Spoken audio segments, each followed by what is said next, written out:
World war 1 நடக்கிற time ஒரு புறா தான் ஹீரோன்னு சொன்னா நம்புவீங்களா?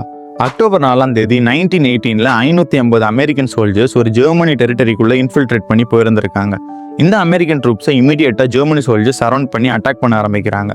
அமெரிக்கன் ஹெட் குவார்ட்டர்ஸ் இந்த அமெரிக்கன் ட்ரூப்ஸ் உள்ள இருக்கிறதே தெரியாம அவங்களும் சேர்ந்து அட்டாக் பண்ண ஆரம்பிக்கிறாங்க. இந்த யூனிட்டை தான் த லாஸ்ட் பட்டாலியன் அப்படின்னு சொல்றாங்க.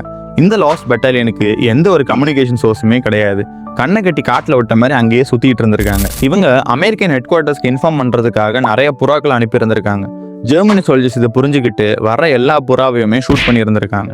கடைசியாக இந்த அமெரிக்கன் ட்ரூப்ஸுக்கு இருந்த ஒரே ஹோப்பு செர்ரமி அப்படின்ற ஒரு புறா தான். இந்த புறாவோட காலில் மெசேஜை கட்டி பறக்க விட்டுருந்துருக்காங்க. ஜெர்மனி சோல்ஜர்ஸ் ஆஸ் யூஷுவல் இதை அட்டாக் பண்ணி இருந்திருக்காங்க. செர்ரமியோட நெஞ்சிலையும் காலையும் புல்லட் பட்டிருந்திருக்கு. புல்லட் பட்டதுல செர்ரமியோட காலு துண்டா போயிருந்திருக்கு. அடிப்பட்டதுல இந்த புறா அங்கேயே கீழே விழுந்திருந்திருக்கு. திருப்பி எழும்பி ஆல்மோஸ்ட் 25 நிமிஷத்துக்கு 25 மைலை கடந்து ஹெட் குவார்ட்டர்ஸ் போய் சேர்ந்திருந்திருக்கு. 550 அமெரிக்கன் ட்ரூப்ஸ்ல கடைசியா 194 அமெரிக்கன் ட்ரூப்ஸ் தான் காப்பாத்துறாங்க.